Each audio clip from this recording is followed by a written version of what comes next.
ส่งนางฟ้ากลับสวรรค์ที่แห่งนั้น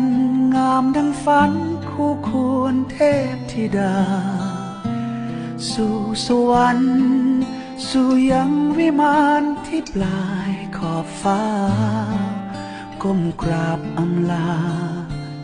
ด้วยน้ำตาอาลัยท่านลงมาจากบนฟ้าจากสวรรค์เติมความฝันต่อชีวิตผู้คนทั้งไกลไกล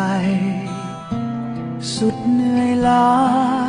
อุทิศชีวาเพื่อคนที่ยากไร้เป็นภาพในใจไม่ลืมทุกอย่างที่ท่านทำจากวันนี้กลับสู่ฟ้าเดิมๆและคงไม่มีภาพเดิมที่เคยได้เห็นได้จำไม่มีอีกแล้วนางฟ้าองค์เดิมท่องดินและถิ่นน้ำแต่ภาพทรงจำ